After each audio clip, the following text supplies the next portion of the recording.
الفاتحة إلى روح سيدنا حبيبنا وشفيعنا رسول الله سيدنا محمد بن عبد الله صلى الله عليه وعلى آله وصحبه وأزواجه وذريته أن الضائعين درجاتهم في الجنة وينفعنا بأسرارهم وأنوارهم وعلومهم ونفحاتهم وبركاتهم في الدين والدنيا والآخرة ويجعلنا من حزبهم ويرزقنا محبتهم ويتوفانا على ملتهم ويحشرنا في زمرتهم بالعافية والسلامة لهم الفاتحة. أعوذ بالله من الشيطان الرجيم. بسم الله الرحمن الرحيم. الحمد لله رب العالمين الرحمن الرحيم مالك يوم الدين. إياك نعبد وإياك نستعين اهدنا الصراط المستقيم صراط الذين أنعمت عليهم غير المغضوب عليهم ولا الضالين آمين. بسم الله الرحمن الرحيم. نويت تعلما وتعليما وتذكرا وتذكيرا ونفعا والانتفاع والإفادة والاستفادة والحث على التمسك بكتاب الله وسنة رسول الله صلى الله عليه وسلم ودعاء إلى الهدى والدلالة على الخير ابتغاء مرضاته قربه الثواب وحسن الخاتمة مع اللطف والعافية وصلاح العاقبة. Bismillahirrahmanirrahim. Alhamdulillahirabbil alamin wa bihi nasta'inu ala umuri dunya waddin. Wassalatu wassalamu ala Rasulillah sayyidina wa habibina wa syafi'ina wa maulana Muhammadin sallallahu alaihi wa ala alihi wa sahbihi ajma'in. Amma ba'du. Hari ini kita akan mulai masuk dalam pembahasan kitab Hikam.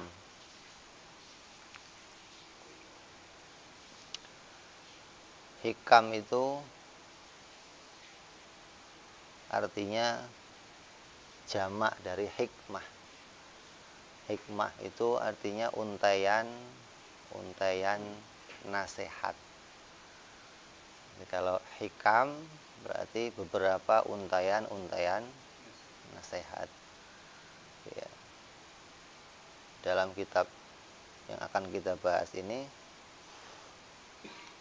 satu kitab yang kitab ini disarahi oleh banyak ulama. Jadi nggak cuma satu ulama yang nyarahin, enggak, tapi banyak sekali ulama yang membuat sarah dari kitab Hikam ini. Kitab yang memang isinya mengantarkan kita kepada bagaimana kita menata hati kita menjadi hati seorang hamba yang betul-betul menghambakan diri kepada Allah Subhanahu wa ta'ala. Untuk masuk dalam pembahasan kitab, kalau orang bilang itu kitab tasawuf, atau kitabnya orang-orang yang mulai menata hati. Kalau kitab fikih kan menata amal badan, kalau tasawuf itu menata amal hati. Untuk masuk dalam kitab ini, itu modal yang harus kita punya adalah ilmu akal.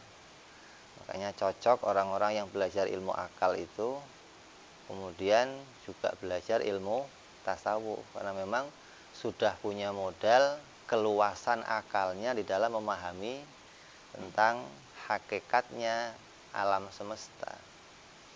Kalau ada orang kok mau masuk menata hati, mau masuk bidang tasawuf, kemudian tidak bermodalkan ilmu tauhid, nggak bermodalkan ilmu akal, maka dia akan terjebak di dalam hukum adat. Jadi yang namanya menata hati itu maksudnya mau memahami sesuatu yang terkadang keadaan-keadaan itu tidak sesuai dengan hukum adat. Hukum adat yang sudah kita pahami itulah hukum yang terjadi pada keseharian kita. Seperti makan, pasti kenyang, orang sakit minum obat, orang yang lapar makan. Ini hukum adat yang sehari-hari kita alami. Tapi di dalam kajian-kajian tentang bagaimana menjadi seorang hamba, kadang kita harus bisa melihat ada sesuatu yang lepas dari hukum adat, lepas dari keterikatan kebiasaan, hingga kalau kita hanya bermodalkan ikatan hukum kebiasaan, akan berputar, akan terjebak hanya di dalam ukuran-ukuran adat, hingga ketika melihat keanehan-keanehan maka akan mengatakan, oh itu hal yang tidak mungkin terjadi, hal yang aneh, hal yang tidak biasa. Ini harus kita harus bisa kita sikapi, hingga modal utama orang untuk belajar ilmu ini ya ilmu akal dulu, ilmu tauhid dulu, hingga betul-betul sudah memahami tentang apa yang menjadi hakikatnya keadaan dunia. Kitab Hikam ini dikarang oleh seorang imam yang bernama Imam Ahmad Ibnu Athaillah. Nama lengkapnya adalah Imam Ahmad bin Muhammad bin Abdul Karim bin Abdurrahman bin Abdillah bin Ahmad bin Isa bin Yusuf bin Athaillah As-Sakandari. Ia lahir di kota Mesir, di negeri Mesir, kota Iskandariyah, pada tahun 648 Hijriah. Meninggal di Kairo pada tahun 709 Hijriah. Ini berarti orang Mesir, orang Iskandariyah, maka dijuluki dengan As-Sakandari. Itu orang-orang yang berasal dari kota Iskandariyah di Mesir. Imam Ahmad ini seorang yang mempunyai banyak julukan. Saking tingginya keilmuannya di dalam menata hati, maka banyak ulama memberikan julukan yang mulia kepada dia. Di antaranya mendapatkan julukan Syekh. Ada lagi memiliki julukan Sang Imam. Ada lagi memberikan julukan Qutbul Arifin, puncaknya orang-orang yang ma'rifat kepada Allah. Diberikan julukan Qutbul Arifin, orang-orang yang sampai pada puncaknya mengenal kepada Allah Subhanahu wa ta'ala. Jadi kalau kemarin kita jelaskan bahwa ngaji tauhid ini bukan terus bisa mengantarkan kita langsung menjadi hambanya Allah, tapi orang ngaji tauhid ini mengantarkan kita pada memahami tentang sifat-sifatnya Allah Subhanahu wa ta'ala. Setelah kamu paham sifat-sifat Allah, maka kamu harus berusaha sendiri bagaimana menjadi hambanya Allah. Kan kalau kamu bukan modal, oh saya udah bertauhid terus otomatis sudah jadi hamba Allah, maka iblis juga bertauhid.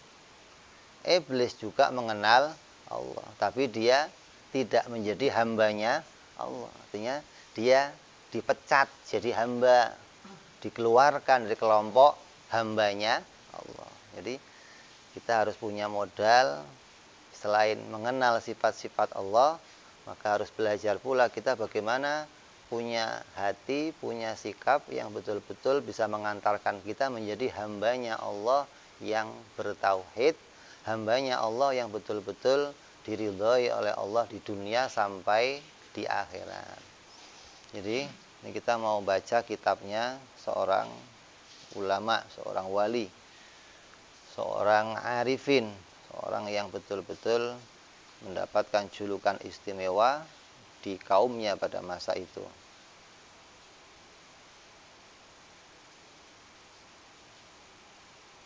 Sampai ada yang memberikan julukan, Imam Ahmad dijuluki sebagai orang yang mengangkat orang-orang yang terjerumus dari kerusakan.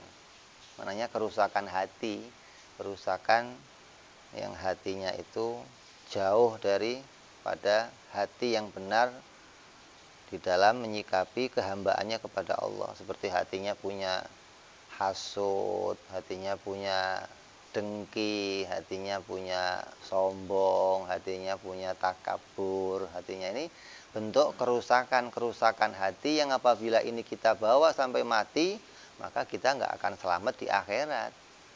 Artinya kita harus mendapatkan satu hukuman dari kesalahan-kesalahan diri kita, di mana kita tidak bisa membersihkan penyakit-penyakit hati kita. Maka Imam Ahmad ini menuntun kita bagaimana kita bisa membersihkan hati kita dari segala macam penyakit-penyakit tersebut. Kalau belajar tauhid itu mengantarkan kita dari kesyirikan. Jadi kamu menduakan Allah, mengakui adanya Tuhan selain Allah, mensifati makhluk sebagai Tuhan atau menyerupakan Tuhan dengan makhluk. Ini kita belajar dalam ilmu tauhid hingga sampai kita memahami Allah itu esa, bahwa kita ini semuanya makhluk, kita iftikor, tidak ada zat yang punya kemampuan selain Allah. Ini puncak atau kesimpulan dari orang-orang yang ngaji tauhid. Nah, setelah ngaji tauhid, belajarnya apa? Ya mau belajar lagi bagaimana membersihkan hati kita dari berbagai macam penyakit hati. Dapat pula julukan sang matahari kerohanian. Nah, julukannya aja matahari kerohanian, orang yang membawa sinar pada hatinya seseorang. Sampai dapat julukan pula Tajuddin, mahkota agama.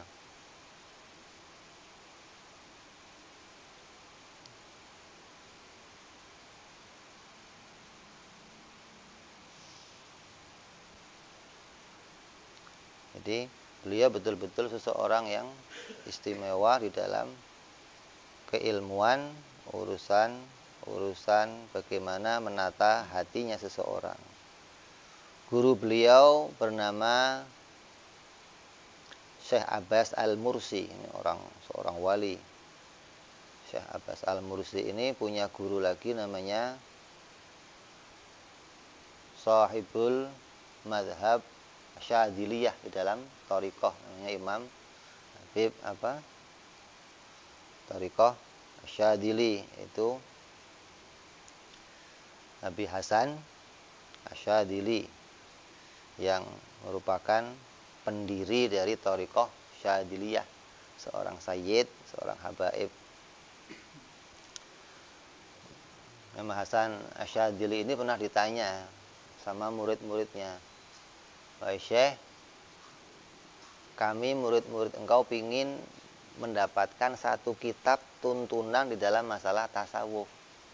Kata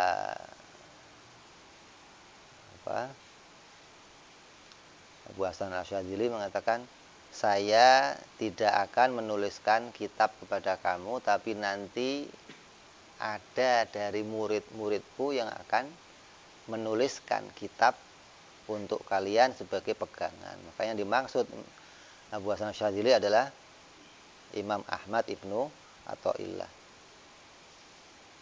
Saking istimewanya kalimat-kalimat hikmah-hikmah yang ditulis oleh Imam Ahmad Ibnu Athaillah, kata ulama apa? "Lau jazatis salat bi syai'in ghairul Qur'an la jazatil hikam li Ibnu Athaillah." Andai dalam Quran itu boleh, dalam sholat itu boleh membaca sesuatu selain Quran. Kalau kita kan setelah baca Fatihah maka disunahkan membaca surat. Kata ulama apa? Kalau boleh baca suratnya selain dari Al-Quran, maka yang paling layak untuk dibaca adalah hikmah-hikmahnya Imam Ibnu Athaillah. Sampai layak dibaca, disandingkan di dalam sholat. Kenapa? Karena tiap hikmahnya itu mengingatkan kita kepada Allah. Kan yang namanya sholat kan mau ingat sama Allah. Ketika kamu memasukkan bacaan-bacaan dalam sholat, maka yang layak ya bacaan yang mengingatkan kita kepada Allah lah. Hikmahnya Imam Ahmad ini banyak terkandung hikmah yang sampai ketika orang itu membacanya, menghafalkannya, bisa langsung membawa kita mengingat kepada Allah Subhanahu wa taala. Kalau boleh, maka ini layak untuk dimasukkan. Kalau kan tidak boleh seseorang memasukkan bacaan selain bacaan Al-Qur'an di dalam sholat. Jadi untuk masuk dalam ilmu tasawuf atau ilmu menata hati, maka terlebih dahulu seseorang itu harus memahami ilmu akidah. Harus paham akidahnya Imam Abu Hasan Al-Asy'ari, Imam Abu Mansur Al-Maturidi. Makanya sekarang ini banyak orang-orang yang terjun tasawuf tapi nggak punya modal kenal kepada akidah. Ahli wirid, ahli puasa, tapi nggak kenal akidah. Oh, ini bahaya sekali. Artinya dia akan tertipu, dia akan banyak terjebak di dalam keadaan-keadaan dia di dalam perjalanannya menuju kepada Allah Subhanahu wa taala. Maka sampai dikatakan tidak akan mungkin berhasil seseorang yang masuk dalam ilmu ini apabila tidak didahului ngaji ilmu tauhid.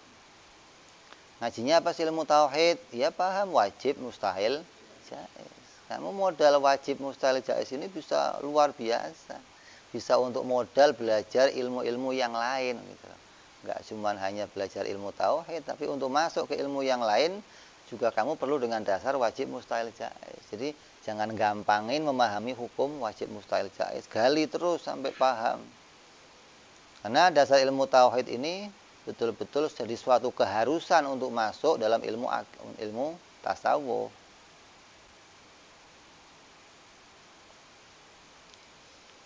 Seperti di dalam ilmu tasawuf itu ada perkara-perkara yang menyangkut hal-hal yang di luar kebiasaan, seperti perkara-perkara gaib. Perkara gaib ini diukur pakai kebiasaan nggak bisa. Seperti orang mati di kuburan ditanya. Untuk buktiinnya, kita membuktiin dengan cara adat. Dalam kubur dikasih speaker bisa. Nah, kasih mic gitu. Nanti salur keluar. Kalau malaikat datang, man robuka, denger di atas. Bisa kira-kira. Jadi perkara gaib ini nggak bisa terukur pakai adat gitu loh. Hukum adat putus di situ. Lah, dalam ilmu hati ini ada perkara-perkara gaib yang nanti akan muncul. Jadi kalau modalnya cuma ilmu adat, nggak ketemu, nggak. Kamu harus modalnya ilmu akal hingga paham bahwa Allah boleh saja menjadikan hal-hal yang gaib-gaib pada seseorang. Artinya Allah boleh membuka perkara-perkara gaib pada seseorang. Masalah yang gaib, memahami masalah wahyu, masalah kenabian, masalah jati diri, maka kesemuanya itu perlu sesuatu yang sangat luas, dan yang bisa dipakai modal hanyalah akalnya manusia. Kalau kebiasaan yang mau kita sandarkan, tidak akan bisa kita sampai pada ilmu ini.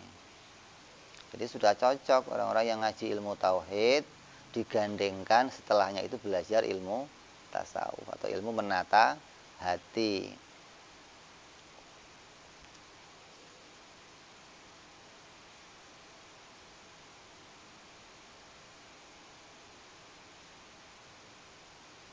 Seperti contoh di dalam pemikiran manusia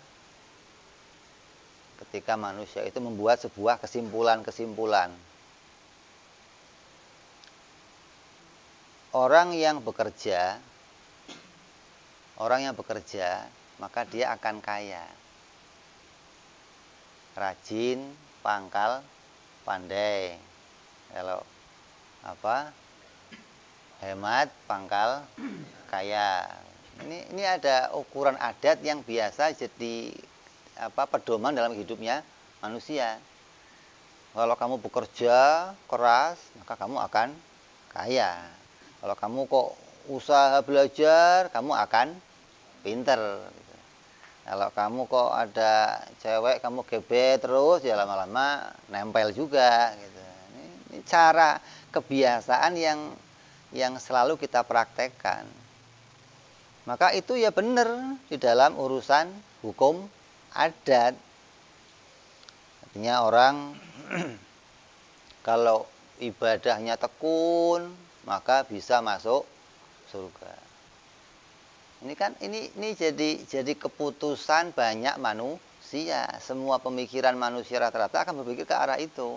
Kalau saya ibadah, maka akan bisa masuk surga. Kalau saya maksiat terus akan bisa masuk neraka. Kalau saya rajin bekerja akan kaya. Kalau saya belajar maka saya akan pandai. Namun dalam dunia tasawuf, dunia tauhid itu enggak demikian. Ini yang kadang kalau kamu nggak punya modal ilmu akal, nggak siap untuk menerima ini. Gitu. Jadi ketika akalnya harus mapan, maka baru akan bisa siap. Dalam ilmu tauhid atau ilmu akal atau di dalam dunia tasawuf, maka nggak demikian. Pedomannya tasawuf, pedomannya tauhid itu ngambilnya dari iman, bukan dari hukum adat. Kalau hukum adat, kamu ketemu orang kok kaya, pasti akan mengatakan, mesti rajin kerja ini orang. Mesti perusahaannya banyak. Mesti kerjanya giat. Maka jadi orang kaya. Kalau kamu ketemu orang pintar, kamu akan ngomong, mesti belajarnya rajin. Mesti dia sering mutolaah, sering sampai pintar. Sama kalau kamu ketemu sama orang kok dimasukkan surga, kalau kamu ngomong, mesti ibadahnya banyak. Jadi ini ukuran umum begitu. Tapi dalam ilmu tasawuf, ilmu tauhid nggak demikian. Gitu. Ukuran ini nggak bisa kamu pakai ukuran lagi. Karena terkadang ada yang terjadi nggak seperti itu. Apalagi khususnya menyangkut iman yang nomor 6, yaitu iman pada qadha dan qadar. Kalau sudah bicara iman qadha qadar, ya berhenti, hukum adat itu berhenti. Ada orang kok pinter nggak pakai belajar, ya boleh. Boleh, tapi jangan dicoba. Saya nggak mau belajar, pingin, ya kamu soak kalau begitu. Ini bicara boleh itu bisa saja terjadi, gitu loh. Ada orang nggak ibadah masuk surga. Ada orang nggak punya kerjaan tapi kaya. Boleh nggak? Nah, itu namanya dengan modal ilmu akal kamu bisa menjangkau itu, gitu loh. Tapi kalau nggak punya modal ilmu akal, hanya ilmu adat, nggak mungkin. Mesti kamu ngomong nggak mungkin. Ada orang kok kerjanya rokokan, tidur-tiduran, leyeh-leyeh, ngopi-ngopi, kaya. Mana mungkin, kata dia. Fitnah, ngepet loh. Ini modal ilmu ini kamu bisa punya pemikiran yang lebih luas. Nggak hanya terikat pada hukum adat, gitu loh. Kalau kamu terikat hukum adat, akan menolak kesimpulan-kesimpulan dalam ilmu ini. Hingga kamu mengatakan, nggak mungkin. Ada orang kok tiba-tiba sholat di atas air. Tiba-tiba bisa sholat di atas daun. Nggak mungkin, mana bisa. Ini menolak. Ada orang kok pinter nggak pakai belajar. Ini akan ditolak. Jadi dasarnya kamu menerima dulu bahwa itu boleh saja terjadi. Bukan dicoba, bukan. Tapi akal menerima kalau itu boleh saja terjadi. Kenapa? Ini bersangkutan sama takdir, sama qadha wal qadar. Kalau Allah sudah menentukan pinter, ya mau tinggalnya di hutan juga pinter. Jadi nggak pernah ketemu guru juga pinter. Kenapa? Karena urusannya sama takdir. Contohnya siapa? Malaikat. Malaikat ada sekolahannya nggak? Ada? Pondok pesantren atau SD, SMP, SMA, perguruan. Ada? Tapi malaikat pintar semua, nggak ada malaikat bodoh, nggak ada. Lah, sekolahnya di mana? Ya boleh saja Allah bikin makhluknya pintar, nggak pakai sekolah gitu loh maksudnya. Jadi kita luaskan dulu pemikiran kita bahwa Allah itu mampu menjadikan yang demikian dulu. Jadi ada hukum adat yang terjadi pada kebiasaan kita, ada pula hukum yang di luar hukum adat, yang itu pula Allah ciptakan gitu loh. Nah, ini kamu mau masuk ke arah itu, mau masuk hal-hal yang di luar hukum adat, yang terjadinya itu enggak seperti kebiasaan manusia biasa.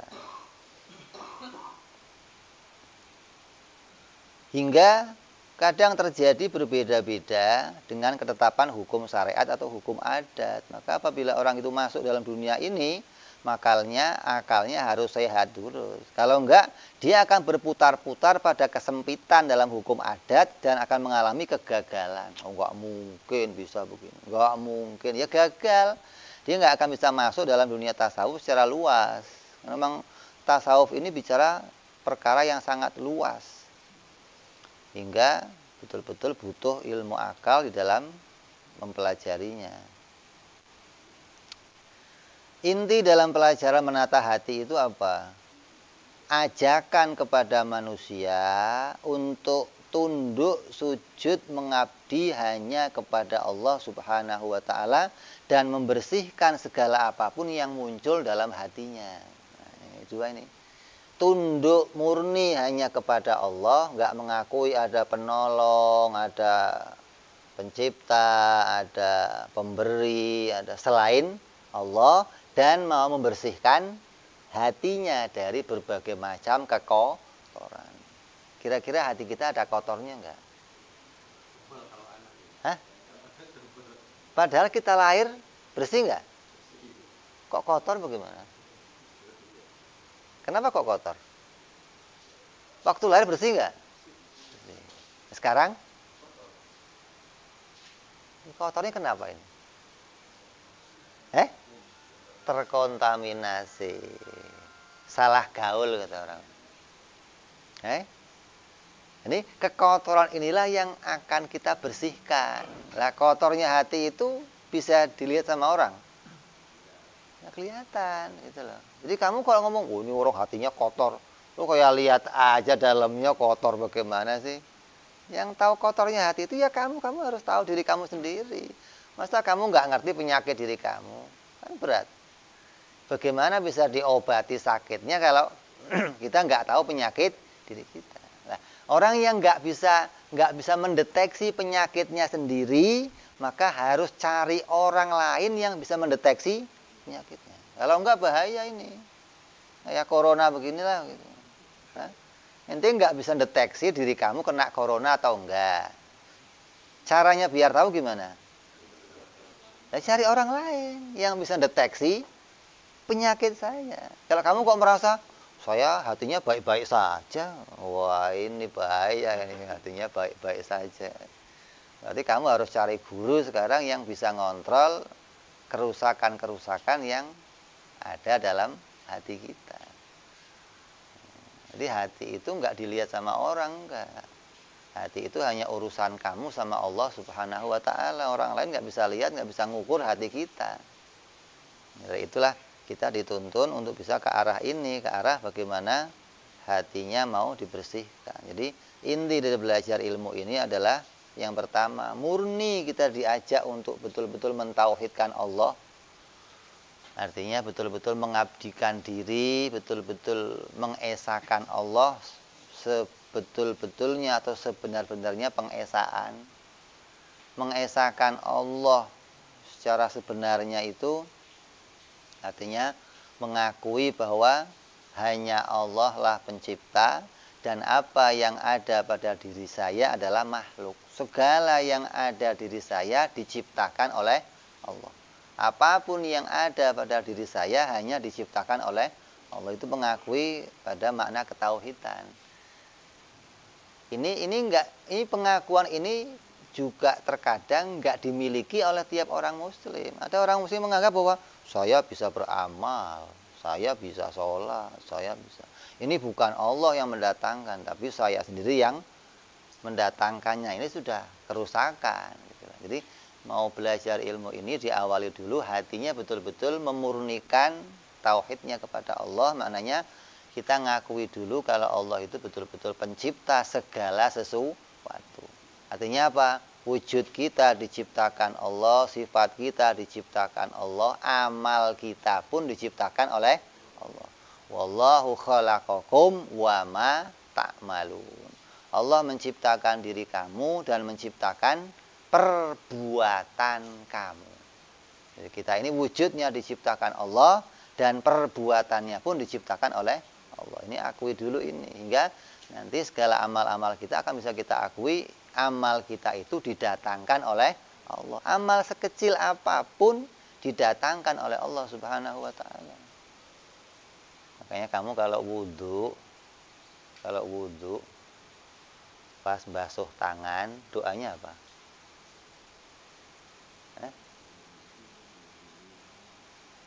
Ya Allah, jadikan tangan saya ini sebagai pengangkat kitab.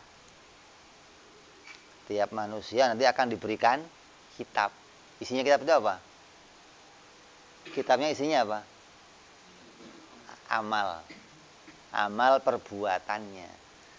Kalau kamu kok basuh tangan, hatinya doa, ya Allah, jadikan saya orang yang punya amal. Artinya betul-betul kita mau mengakui amal yang muncul dari diri saya itu diciptakan oleh Allah. Hingga buku yang saya terima itu isinya itu amal yang diciptakan oleh Allah. Saya enggak menanti buku amal saya, enggak. Gitu. Karena saya enggak bisa ngamal. Gitu. Tapi yang saya mau nanti itu buku amal yang isinya itu diciptakan oleh Allah. Allah kasih saya amal begini. Kalau kita sekarang berbuat amal, kita kira bahwa semua amal kita itu akan menghasilkan pahala. Padahal enggak ada satupun amal kita yang menghasilkan pahala, enggak ada. Allah yang mendatangkan kebaikan untuk tiap-tiap amal. Lah, amal mana itu yang nanti akan bikin pahala? Ya enggak ngerti saya. Apa sholat saya, apa puasa saya, apa zakat saya, apa haji saya, atau umroh saya. Kita enggak ngerti. Kalau sekarang beramal seakan-akan semua amal-amal itu sudah menghasilkan pahala. Maka kalau ada orang yang hitung-hitungan, wah, saya sehari ini udah wiridan sekian, baca ini sekian, sudah cukup lah amal untuk hari ini. Ini kalau hitung-hitungan, apalagi orang yang sudah sholat di Masjidil Haram. Sholat di Masjidil Haram itu sekali sholat sama dengan 10.000 sholat di tempat yang lain. Kalau mau hitung-hitungan, pulang dari sana nggak sholat lagi. Kenapa? Saya sudah punya lebihan banyak ini. Sekali sholat di sana kayak 10.000 sholat di tempat yang lain. Nah kalau kamu kok di sini 10.000 sholat, itu kira berapa tahun kira-kira? Kamu sholat 10.000 rakaat itu berapa tahun? Nah, setahun. Berarti saya cukup istirahat setahun. Kenapa? Udah sholat 2 rakaat di sana.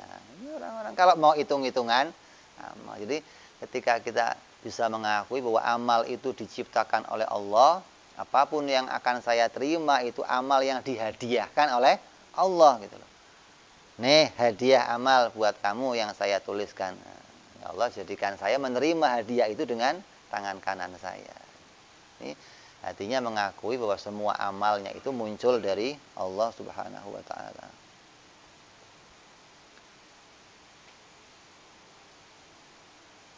Bagaimana mungkin orang itu bisa masuk urusan ketuhanan, urusan keagungan Allah dengan hanya modalnya hukum adat? Mana bisa?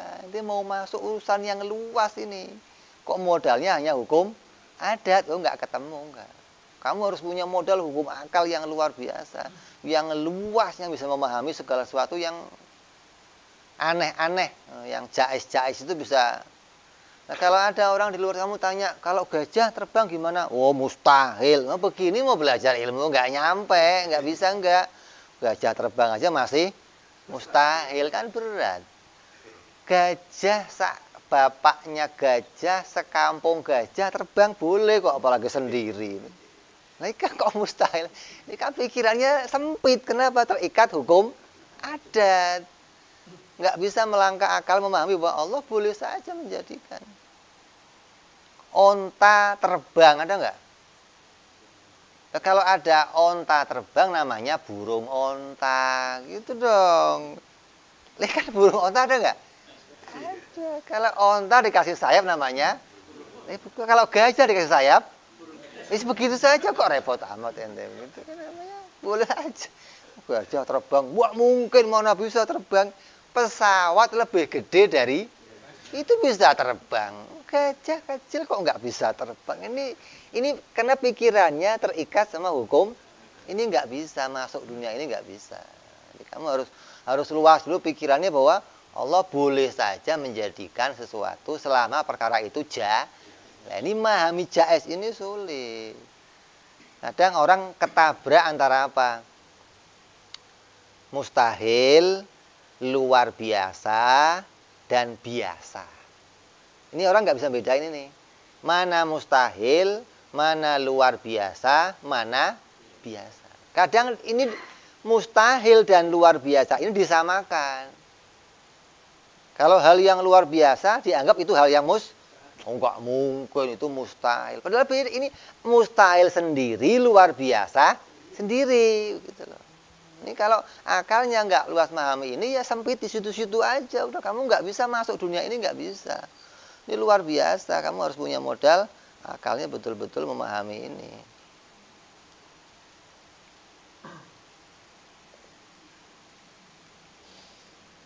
Jadi ini kita penting untuk masuk ini kita modali dulu dengan ilmu akal. Seperti begini. Seseorang yang dalam kehidupannya telah terpenuhi segalanya dalam hukum adat. Manusia itu dalam hukum adat sesuatu yang bisa memenuhi, membuat dia itu puas, membuat dia itu merasa sukses, merasa sempurna itu apa? Hidup manusia yang umum, dia merasa telah sukses, telah sampai puncak ketika apa? Ketika sudah berkecukupan, sudah semua kemauannya terpenuhi. Contohnya apa? Ya punya rumah sendiri, punya istri cantik, kalau bisa 2, 3, 4, ya punya pekerjaan, punya perusahaan, punya fasilitas-fasilitas. Maka orang yang punya itu semua bahagia nggak? Bahagia nggak? Hukum adat harusnya bahagia dong. Orang sudah terpenuhi semua gimana? Kan cita-cita hidup kamu kan itu. Saya kerja pengen cari ini. Ketika semua sudah terpenuhi harusnya bahagia. Tapi banyak orang yang sudah begitu terpenuhi tidak mendapatkan. Lah kok bisa? Kok bisa maksudnya loh. Jadi kalau hukum adat ya nggak mungkin nggak bahagia. Makanya seringkali orang-orang yang miskin, kismin kayak kita ini terus iri. Coba saya jadi kayak dia. Punya ini, punya itu, enak. Pasti bahagia. Dianya lihat kamu ngiri loh, Masya Allah. Asal nyender di bawah pohon kipas-kipas tidur. Saya kalau nggak kena AC nggak bisa tidur. Ente Masya Allah Roy, kamunya pingin jadi. Ini ukuran adat ini. Jadi ukuran adat manusia itu punya ukuran. Kalau memang sudah terpenuhi semua kebutuhan saya, berarti saya akan bahagia. Hidup saya sempurna, saya nyaman, semuanya terpenuhi. Ini ukuran yang normal. Dia punya tahta, punya wanita, punya harta. Ini 3 ini nih. Ini puncaknya manusia. Harta, tahta, wanita. Sudah punya istri kok ada serepnya namanya. Perusahaan berentet di mana-mana, harta sampai kuncinya lupa dia. Bukan lagi duitnya, kuncinya lupa. Saking luar biasa. Tapi kadang orang-orangnya begitu masih merasa galau. Ada nggak? Sekarang bahasanya apa? Galau. Ada? Kalau dulu stres, pusing, naik ke stres, sekarang galau. Apa galau itu apa? Ya situ begitu-begitu juga artinya. Cuman ganti nama aja. Kalau dulu apa? Pegel-pegel, ganti rematik, sekarang semuras. Isinya itu juga maksudnya. Jadi ada orang-orang yang seperti ini masih kadang merasa galau, merasa pusing. Padahal semua materi itu sudah terpenuhi.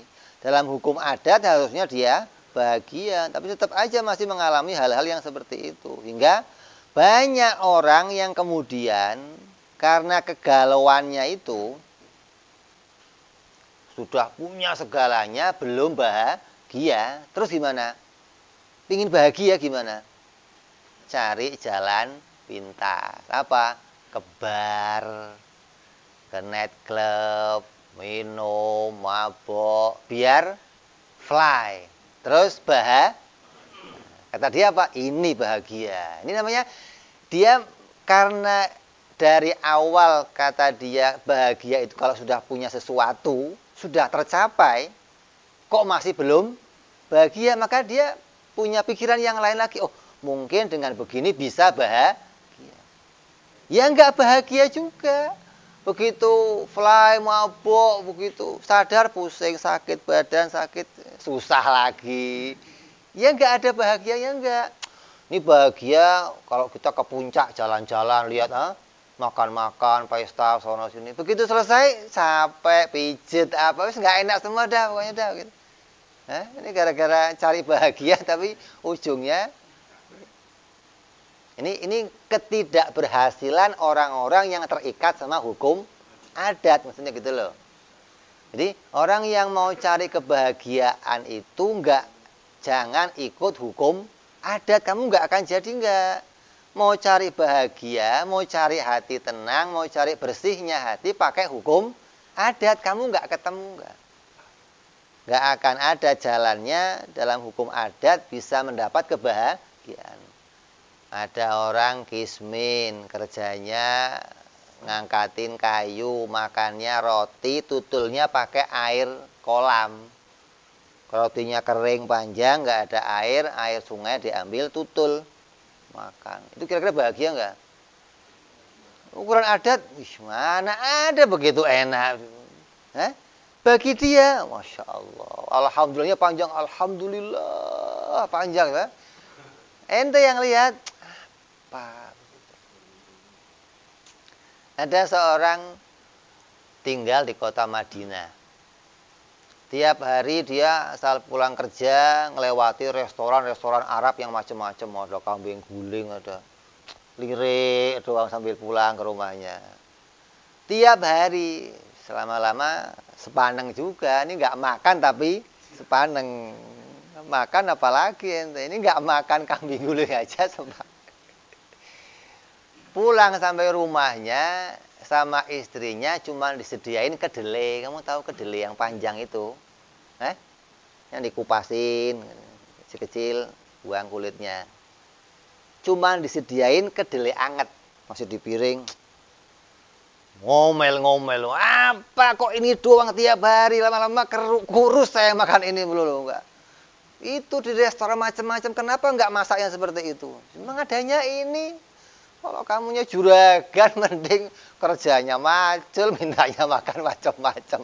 Dikasih kedelai yang disalahin bininya. Ini dia mau mencari, dianggap makan enak bisa mendatangkan kebahagiaan. Ini kesimpulan hukum adat ini.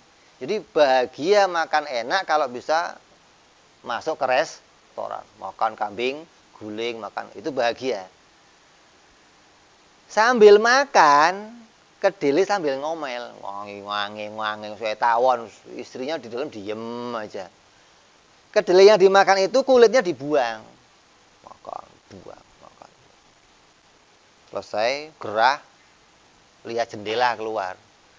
Di jendela tempat dia buang itu di bawahnya lagi duduk seseorang nungguin kulitnya dilempar.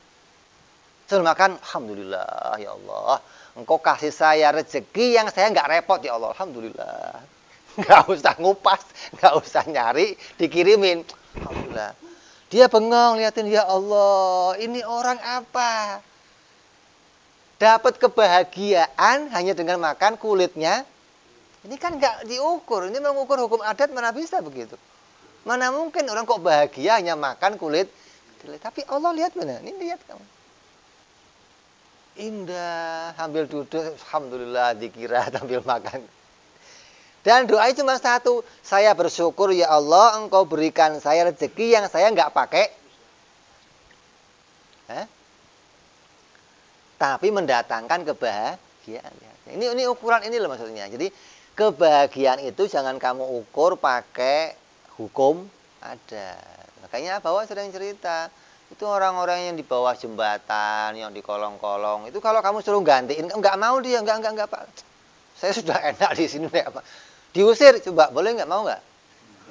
Pak, tolong geser Pak, jangan di sini. Jangan Pak, saya di sini aja biar. Kenapa? Sudah ngerasain, sudah nikmat di kolong-kolong. Jadi ngukur kebahagiaan itu jangan pakai hukum adat. Kamu nggak akan ketemu. Makanya nih banyak orang-orang yang tertipu dengan hukum adat. Dia mengejar hukum adat dikira mendatangkan kebahagiaan, punya segalanya masih nggak bahagia. Hatinya masih resah, nggak dapat ketenangan. Akhirnya pakai cara pintas. Apa ya, mabok, datang ke klub, datang ke kafe, hingga dia menganggap itu akan jadi jalan keluar. Tapi tetap aja nggak berhasil. Apa yang membuat dia itu nggak berhasil? Karena alat ukurnya salah.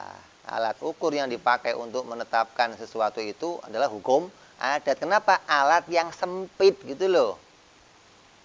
Kalau mau bahagia, mau masuk dalam urusan-urusan yang luas, akidah, hati, urusan ketuhanan, harus modalnya sesuatu yang luas, yaitu ilmu, akal, hingga kamu akan bisa memahami segala dari situ nanti.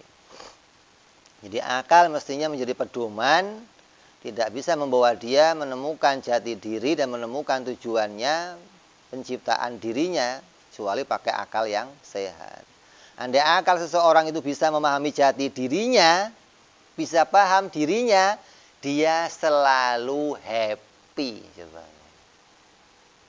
Jadi kalau akal kamu kok bisa normal, bisa paham keadaan diri kamu, kamu akan selalu happy. Contohnya apa? Orang itu semua pingin masuk di TV, walaupun pakai bayar. Karena dianggap kalau sudah masuk TV terkenal, bahagia, walaupun harus bayar. Itu pun ketika masuk TV cuman numpang lewat doang. Kadang iklan obat nyamuk jadi nyamuknya dia. Yang penting masuk di bahagia. Nah, orang kalau tahu jati dirinya, diciptakan Allah jadi apa saja bahagia. Gak ada yang gak bahagia, enggak. Ketika tahu keadaan dirinya itu ditakdirkan oleh Allah Subhanahu wa Ta'ala. Tapi kalau nggak mau nyadari ini, nggak bisa nyadari ini, menganggap bahwa saya nggak cocok di sini ini, saya cocoknya di sana gitu. Mau tukar tempat, nah ini berat udah. Ini biar kamu itu keadaannya apa saja nggak akan bisa mendapatkan kebahagiaan ketika masih sampai kepada akalnya, nggak menyadari tentang penciptaan dirinya itu diciptakan oleh Allah Subhanahu wa Ta'ala. Walaupun pakai alat apa saja, maka dia nggak akan bisa bahagia. Ketika sudah bisa sampai seperti itu, maka dia akan happy, melebihi happy-nya orang-orang yang mabuk di bar-bar itu. Happy-nya melebihi itu. Artinya keadaan kebahagiaannya itu kepada Allah melebihi segalanya gitu. Kalau kamu ukur orang di bar itu mabuknya, indahnya luar biasa, paling berapa menit sih? Ini nggak ukuran itu, Masya Allah. Sudah nggak pakai modal lagi loh ya.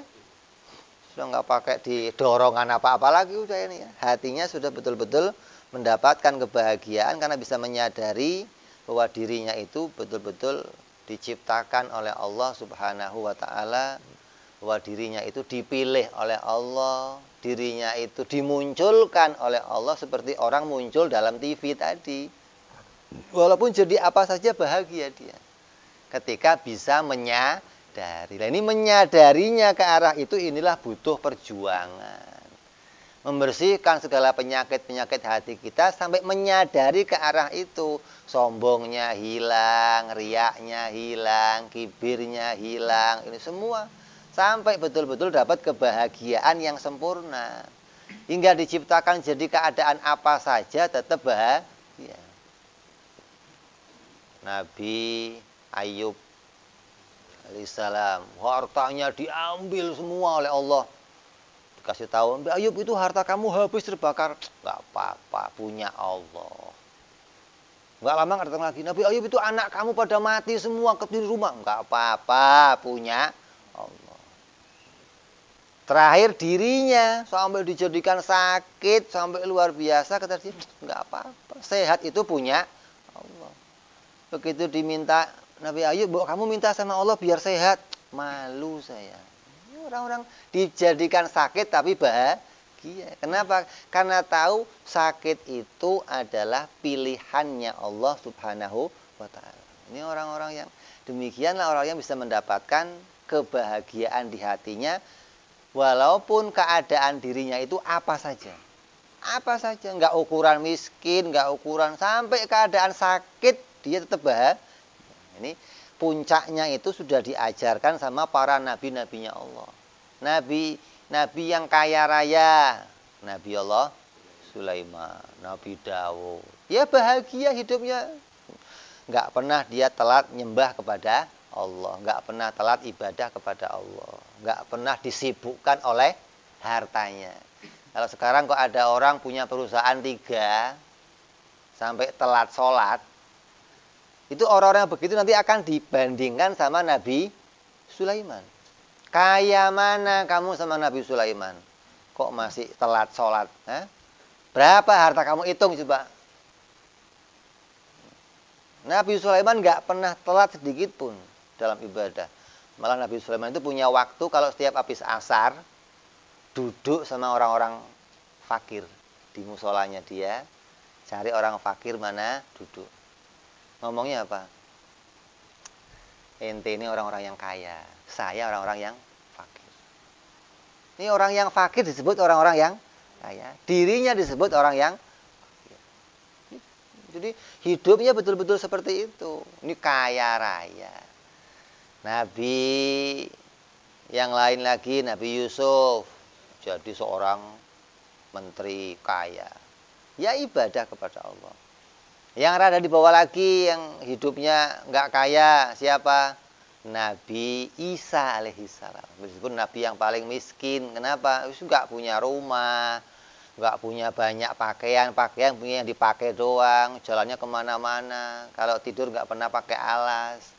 Nabi Isa alaihissalam pernah satu hari tidur di bebatuan, tidur di tanah. Ada batu diambil dijadikan bantal, kayaknya kok deglak nggak enak pakai batu dikasih ganjel. Enak bener, Masya Allah. Ganjelnya batu. Kamu pernah begitu? Kalau nggak bantal timpuk, itu lagi tidur pakai batu, iblis datang. Apa kata iblis? Enak kamu Isa ya, tidurnya empuk ya. Dibuang batunya. Astagfirullah. Coba kembali tidur nggak pakai. Itu Nabi Isa, bahagia hidupnya, coba. Bisa itu begitu. Kita kalau nggak AC cetit, bantal lempeng spraynya, Masya Allah, lecak dikit aja. Ini ganti. Kenapa? Itu karena terikat hukum adat, menganggap itulah kebahagiaan gitu loh. Padahal ketika kita nanti masuk ilmu ini nggak begitu, itu akan berubah semua pandangan itu nanti. Bahwa bahagia itu nggak seperti itu gitu loh. Puncaknya kenikmatan nggak seperti itu. Ini kita akan masuk memahami hal-hal tersebut. Setelah kita paham ilmu akal, memahami kepada Allah, maka kita akan masuk urusan dunia-dunia yang bagaimana adat itu nggak menjangkau itu. Hati kita betul-betul diarahkan, betul-betul bisa menerima apapun yang menjadi pilihannya Allah Subhanahu wa taala. Kenapa? Berkaitan sama takdir qadha wal qadar. Hingga nanti ketika ada yang corona kena apa, nggak ada susahnya hatinya. Nggak ada orang mukmin dikasih musibah oleh Allah susah, nggak ada, nggak boleh. Kenapa? Karena musibah itu pilihannya Allah. Allah yang pilihkan. Hingga kita harus menerima qadha qadarnya Allah. Yang manis kita terima, yang pahit kita terima. Itu yang akan jadi puncaknya nanti, ya.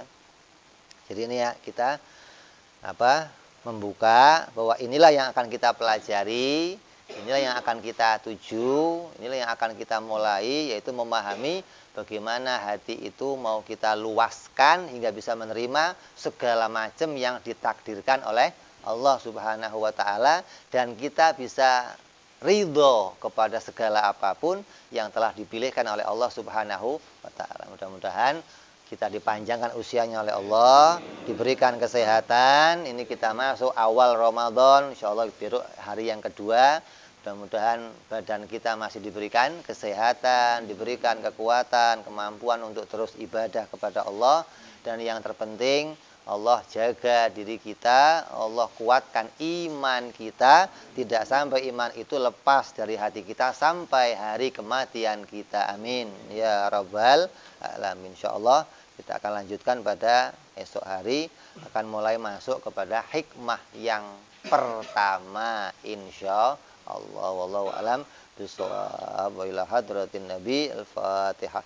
A'udzu billahi minasyaitonir rajim. Bismillahirrahmanirrahim. Alhamdulillahi rabbil alamin. Arrahmanir rahim. Maliki yaumiddin. Iyyaka na'budu wa iyyaka nasta'in. Ihdinas siratal mustaqim. Siratal ladzina an'amta 'alaihim ghairil maghdubi 'alaihim waladdallin.